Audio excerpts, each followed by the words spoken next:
The next chapter of class 10 biology is why do organisms reproduce. First of all, we see about the definition of reproduction. Reproduction is a biological process in which an organism gives rise of offspring similar to itself. अपने जैसे offspring produce करने की जो process है वो क्या कहलाती है? रिप्रोडक्शन कहलाती है. Reproduction is of two types का रिप्रोडक्शन होता है. एक तो ए सेक्शुअल रिप्रोडक्शन होता है, सेकेंड होता है sexual reproduction. Asexual reproduction when offspring is produced by a single parent. जब offspring एक single parent produce करता है तो वह asexual reproduction है. When offspring is produced by two parents of opposite sex is called sexual reproduction. It involves only mitosis. Asexual reproduction में केवल mitosis होता है, means जो डॉटर सेल है उसमें क्रोमोसोम का नंबर क्या रहता है? सेम रहता है. Sexual reproduction it involves only meiosis and mitosis. इनमें दोनों सेक्शुअल रिप्रोडक्शन में दोनों शामिल होते हैं, मियोसिस एंड माइटोसिस. गैमेट्स का फॉर्मेशन एंड फ्यूज़न इसमें नहीं होता है और गैमेट्स का फॉर्मेशन एंड फ्यूज़न जो है वो सेक्शुअल रिप्रोडक्शन में होता है. गैमेट्स नहीं बनते हैं ये सेक्शुअल रिप्रोडक्शन में और सेक्शुअल रिप्रोडक्शन में गैमेट्स बनते हैं. Offsprings are morphologically and genetically identical to each other. Offspring जो है वो मॉर्फोलॉजिकली और जेनेटिकली आइडेंटिकल होती है एक दूसरे के, सो इनको कंसिडर किया गया है clone. And sexual reproduction offsprings are morphological and genetically different from their parents. जो ऑफस्प्रिंग होती है वो मॉर्फोलॉजिकली मीन्स बाहरी रूप से भी अपने पेरेंट्स से डिफरेंट होती है और जेनेटिकली भी क्या होती है?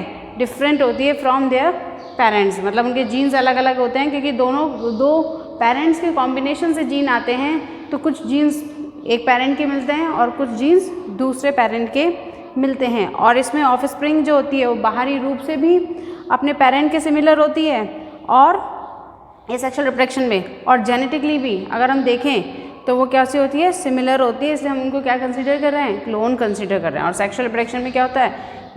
मॉर्फोलॉजिकली तो क्या होती है? बाहर से भी देखने में डिफरेंट होती है और जेनेटिकली भी डिफरेंट होती है. जीन्स दो पेरेंट्स के कॉम्बिनेशन से बनने की वजह से डिफरेंट होते हैं. ठीक है, तो ये रहा हमारी रिप्रोडक्शन की डेफिनेशन और रिप्रोडक्शन के दो टाइप्स.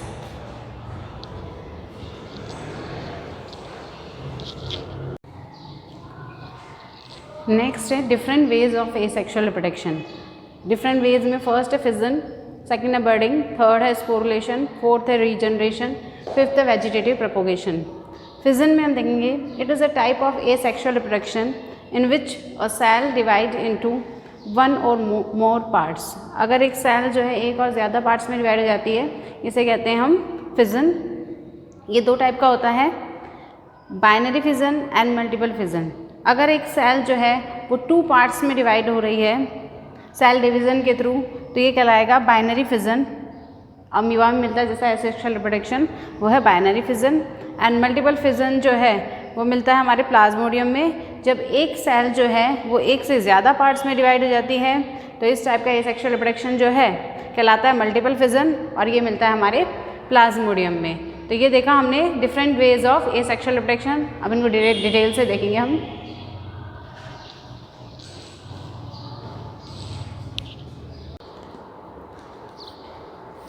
नेक्स्ट हम देख रहे हैं एसेक्सुअल रिप्रोडक्शन में binary fission. Binary fission is occur in amoeba.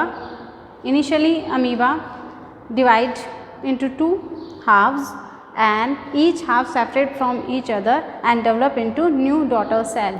ये अमीबा है. अमीबा में पहले इनिशियली क्या हुआ? न्यूक्लियस अमीबा का डिवाइड हुआ. न्यूक्लियस डिवाइड होने के बाद इसका साइटोप्लाज्म भी डिवाइड हो गया और टू डॉटर सेल्स बन गई. यह है बाइनरी फिजन, मीन्स एक सेल से टू न्यू सेल का डेवलपमेंट सेल डिवीज़न के थ्रू. नेक्स्ट हमने देखा मल्टीपल फिजन. ये मिलता है हमारे प्लाज्मोडियम में. प्लाज्मोडियम में अनफेवरेबल कंडीशंस में क्या होता है? बहुत सारे स्पोर्स डेवलप हो जाते हैं और ये स्पोर्स जो हैं जैसे ही फेवरेबल कंडीशन आती है बर्स्ट होते हैं और सारे स्पोर्स जो हैं एक नए प्लाज्मोडियम में बना लेते हैं. तो ये हो गया मल्टीपल फिजन. मतलब एक ही के अंदर एक ही प्लाज्मोडियम जो है उसके अंदर बहुत सारे प्लाज्मोडियम डेवलप हो गए, तो ये तो हमारे मल्टीपल फिजन. एंड बडिंग में अगर हम बात करें, बडिंग ड्यूरिंग अनफेवरेबल कंडीशन में अनइक्वल डिवीज़न के थ्रू ईस्ट में क्या होती है? एक बर्ड अराइज होती है. अनइक्वल डिवीज़न के थ्रू ईस्ट में, ये ईस्ट का डायग्राम है, ईस्ट में अनइक्वल डिवीज़न के थ्रू एक बर्ड अराइज होती है. ईस्ट एक फंजाई है और ये बर्ड जो है इनिशियली पेरेंट से ही न्यूट्रिशन लेती रहती है और उसके बाद क्या जाती है, सेपरेट हो जाती है। सेपरेट होने के बाद अपना न्यूट्रिशन खुद लेती है और नए ईस्ट में डेवलप हो जाती है। बर्डिंग जो है हमारा और हमें देखने को मिलता है हाइड्रा में। हाइड्रा में देखने को मिलता है। हाइड्रा में भी वही अनइक्वल डिवीजन के थ्रू, हाइड्रा में अनइक्वल डिवीजन के थ्रू एक बर्ड अराइज हो जाती है और इनिशियली ये पेरेंट बॉडी से ही न्यूट्रिशन लेती रहती है और पेरेंट बॉडी से न्यूट्रिशन लेने के बाद ये डिटैच हो जाती है। जब ये सर्टेन हाइट तक, सर्टेन लेंथ तक पहुंच जाती है तो ये सेपरेट हो जाती है और उसके बाद एक नए हाइड्रा में क्या जाती है, डेवलप। बर्डिंग क्या है, बर्डिंग क्या, तो एक स्मॉल बॉडी से एक bud arise, unequal division, cell divide होती है और अनइक्वली, और अनइक्वल सेल डिवाइड होकर के क्या हो जाता है, बर्ड बॉडी पे एक्सर्शन बन जाता है, ठीक है। और वो बॉडी से पहले इनिशियली न्यूट्रिशन लेता है बर्ड, जिसे हम बर्ड कहते हैं, और वो बर्ड जो होती है बाद में लेटर ऑन सेपरेट हो जाती है और खुद अपना न्यूट्रिशन लग जाती है और एक नया ऑर्गेनिज्म बना लेती है। ये बर्डिंग था जो कि हमें देखने को मिलता है ईस्ट में। ईस्ट एक फंजाई है, ठीक है, और हाइड्रा में देखने को मिलता है। हाइड्रा में भी ऐसे ही अनइक्वल डिवीजन के थ्रू बर्ड बनती है, ठीक है। हमने देखे दो टाइप एसेक्सुअल प्रोडक्शन में, एक तो फिजन देखा हमने और बर्डिंग देखा, ठीक है।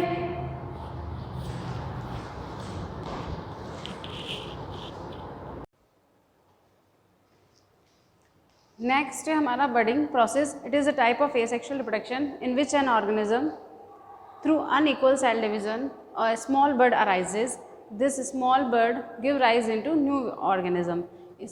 इसमें क्या होता है, बर्डिंग प्रोसेस में अनइक्वल डिवीजन के थ्रू एक स्मॉल बर्ड जो है वो अराइज होती है बॉडी पर, और वो बर्ड जो है इनिशियली क्या है, पेरेंट्स से न्यूट्रिशन लेती है, धीरे धीरे डिटैच होकर के अपना खुद न्यूट्रिशन लेने लग जाती है और एक न्यू ऑर्गेनिज्म में डेवलप हो जाती है, जैसा कि हमने देखा ईस्ट में एंड हाइड्रा में। स्पोरुलेशन जो मेथड है, इसमें क्या होता है, in this method parent plant produces टिनी spores which can grow into new plants, जो कि न्यू प्लांट्स में ग्रो होते हैं। इस टाइप का एसेक्सुअल रिप्रोडक्शन जो है वो किस में मिलता है, फंजाई में। स्पोरुलेशन मेथड जो है, इसमें पेरेंट प्लांट बॉडी के अंदर बहुत से स्पोर्स प्रोड्यूस होते हैं। ये स्पोर्स जो हैं नए ऑर्गेनिज्म में डेवलप होते हैं। इस टाइप का एसेक्सुअल रिप्रोडक्शन हमको फंजाई में मिलता है। स्पोरुलेशन दो टाइप का होता है, एक्सोस्पोर्स और एंडोस्पोर्स। एक्सोस्पोर्स हमें कॉनिडिया जो है वो पेनिसिलियम में बनता है। एक्सोस्पोर ये कॉनिडिया पेनिसिलियम फंजाई की बॉडी है, इसकी बॉडी पर एक्सोस्पोर्स बन रहे हैं। इन एक्सोस्पोर्स को कहा जाता है कॉनिडिया। सेकेंड है एंडोस्पोर्स। एंडोस्पोर्स जो हैं वो एल्गी में बनते हैं। ये एल्गी है, एल्गी के अंदर क्लैमाइडोमोनास एल्गी है। इस एल्गी के अंदर बहुत से माइन्यूट स्पोर्स बने हैं। इन स्पोर्स को जूस्पोर्स कहते हैं। ये मोटाइल होते हैं। ये हमने देखा स्पोरुलेशन मेथड, जिसमें कि पेरेंट प्लांट बॉडी में बहुत से स्पोर्स बन रहे थे और हर एक स्पोर एक नया ऑर्गेनिज्म में डेवलप हो रहा था। नेक्स्ट हम देखेंगे फ्रेगमेंटेशन एंड रीजनरेशन मेथड और वेजिटेटिव प्रोपोगेशन। ये एसेक्सुअल मेथड, एसेक्सुअल प्रोडक्शन के मेथड हैं, ठीक है।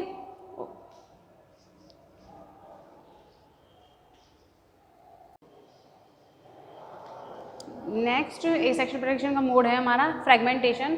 Fragmentation it is a type of asexual reproduction in which an organism simply breaks up into smaller pieces. Smaller pieces में break हो जाता है फ्रेगमेंट्स में, and each piece give rise to new organism.